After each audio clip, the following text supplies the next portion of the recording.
We have a new season of the Jersey Shore, Yes, right? yes. Coming out this Thursday. Yes. Josh and I are big fans. I know that he's kind of Jersey Shore adjacent. We had Joey Camasta on the podcast a couple weeks ago. Oh, yes. I just saw him at the awards with Snooki, yeah. We love Joey. But big fans, congrats on another season. Yes. How are we feeling? Amazing. Listen, we got another season premiering this Thursday, 8/7 Central, only on MTV. Listen, we turned 15 Minutes of Fame into 15 years. The show is always number one whenever it's on a Thursday night. So I'm very grateful to continue that trajectory and continue our story.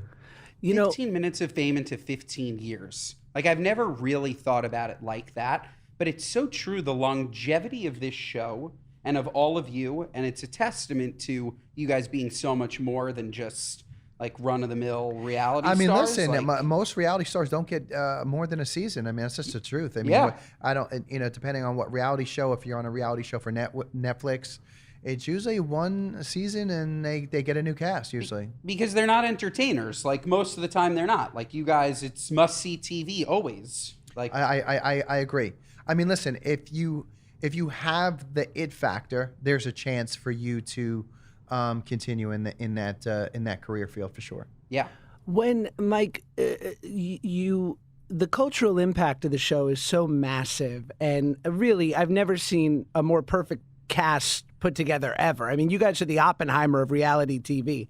What was there ever a moment, be it when you all started to build families or what have you, where you worried like maybe there isn't more here? Like, how can the storyline progress to keep it going in the way you have? Usually we're like a year by year basis. That's how we work, by pickups year by year. So our feet is at the fire, every single year, and we have to perform. And if we are not number one, like any other show, they're going to get rid of you. So we're very aware of that. Even when we did the first season of Jersey Shore back in 2009, I remember just being on the roof of the Jersey Shore store, and I'm like, I want this forever. And I was, I guess, a young man manifesting, but we got the extra season, obviously. But every single year we had to continue to prove ourselves. So, I guess you can say there always is that on your mind. You know what I mean? You have to, sort of pay to play. You know what I mean? You gotta show up to work, or else you might not be around. That's just how it is. It seems like on this show over the last 15 years, there were some cast members who sort of grew into their greatness, and then there were some who came ready. You seem to have come ready. Episode 1, situation. What did the 6 months prior to your first day at the Jersey Shore, like, what did that look like for you? I was a part of the casting process for Jersey Shore, and that started in 2008. I was trying to be a fitness model at the time. My abs were unbelievably shredded, and my father, I was living with my father at the time, and he said, listen, he found about I believe it was about a half a pound of marijuana in the ceiling of our home, and he said, I'm kicking you out. Uncle Sam's got to straighten you out. He took me to the military office, and he made me take the ASVABs, which is the military test. I got a 67 on that test, which means I can get into the Navy. I had about 2 weeks before I had to sign on the dotted line. I was going to go to the Navy. After that, I was going to be a firefighter. And I thought to myself, I'm like, you know what?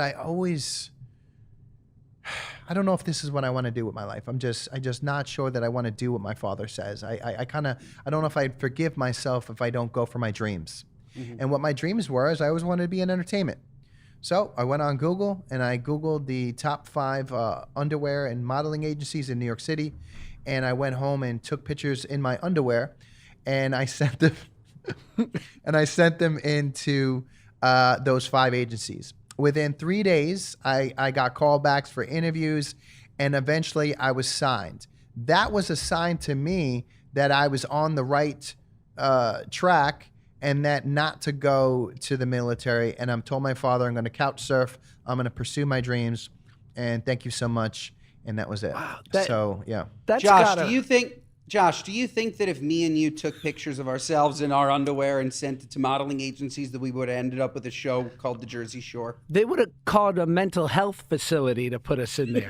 I mean, unless are there brands for Rubenesque men?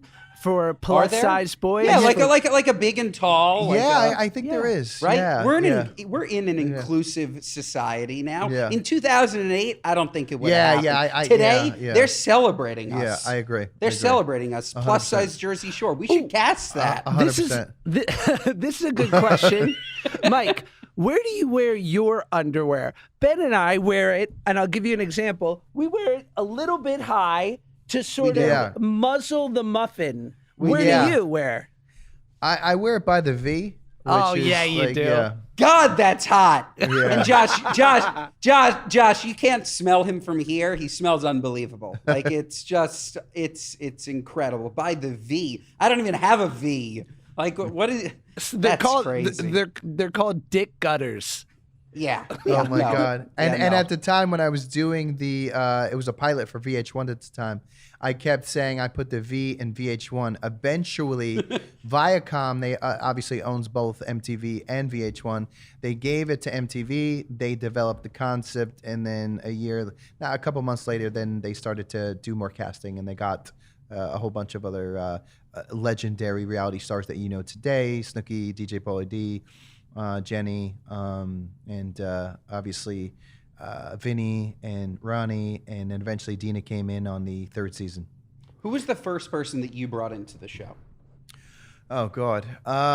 Do you know that answer? No. Okay. If you don't, then we can.